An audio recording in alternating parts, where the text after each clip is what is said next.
No historic tradesman was more important, less appreciated, lower paid, and more forgotten than the charcoal burner.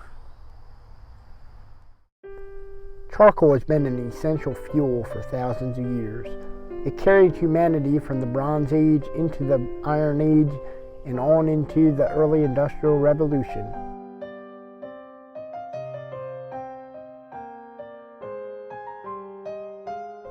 It supported empires around the world and was even produced by armies in the field.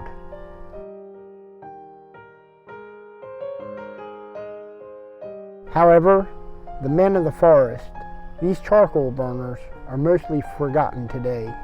Their unique skills and way of life are also lost to memory. The charcoal burner worked steadily through every season and all weathers. Timber for coaling was ideally taken down in December and January while the sap was out of the trees.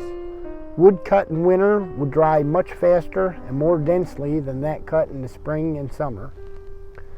Trees between 20 and 30 years old, or between a foot and 24 inches in diameter, were the best sources for charcoal. Larger trees could make an equally high-quality charcoal, but they required far more labor and often included worthless dead wood. All types of trees were used.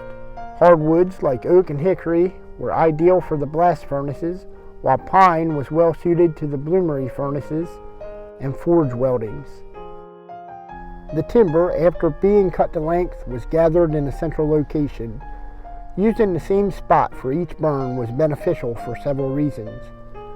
The ground would be built up over time with an easily worked soil, and the wood tar from each burning would create a watertight seal under the mound.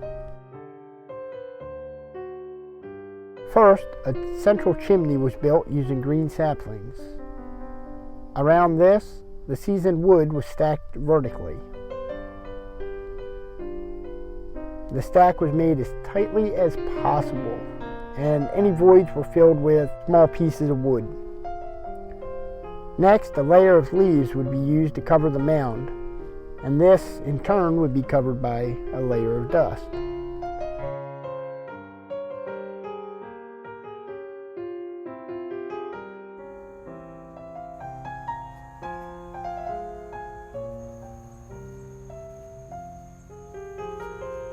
A fire would then be started in the central chimney from the top of the mound. The fire was carefully controlled through vents in the side of the mound through the dirt covering. The collier had to ensure that the burning did not proceed too rapidly, or else the charcoal would turn out very brittle and useless. Once every part of the mound was sufficiently burned, it was completely sealed off from the air. It was at this point that the most dangerous and tedious part of the process began. The charcoal burner was a rugged individual. He was independent, tough, and proud of his work. He lived in the woods, often with his family in small temporary huts. The charcoal burner moved frequently following the timber. As one area was cleared, he'd move to another a year or two later. After 30 years, he often found himself back where he had started, after the timber had regrown. Charcoal burners of the late 19th century were described as gloomy and meditative from the long hours of tending charcoal pits day and night. He was a taciturn, nervous, melancholy fellow. However, despite the hard labor and low pay, he would not consider leaving the freedom of the woods for more gainful employment in the villages and cities.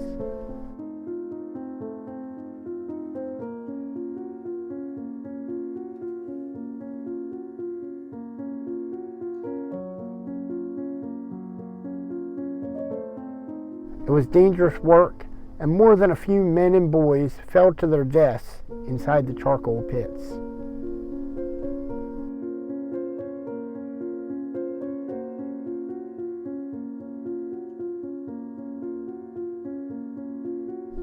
The charcoal pits would smolder for a week or more. As the wood was converted to charcoal, the mound would shrink and gaps would open in the dirt covering. The collier had to close these gaps quickly or the entire mound could burst into flames. This was potentially disastrous to the finances of his family. So he'd watch the charcoal pit for hours through the night, often relieved by his children. Eventually, after the mound was cool, he could peel back the cover and begin to remove the final product. It was a rare, blissful moment for the collier. If all had gone well, a quart of wood would amount to about 40 bushels of charcoal. For 100 bushels of charcoal in the 1850s, he would earn up to $1.25, or roughly $40 in today's currency.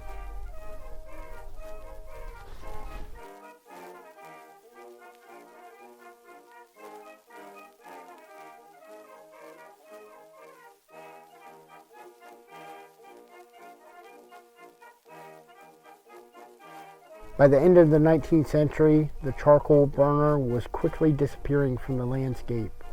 The iron industry went to the use of coal, and a new trade, followed by men as tough as the charcoal burner, rose to prominence.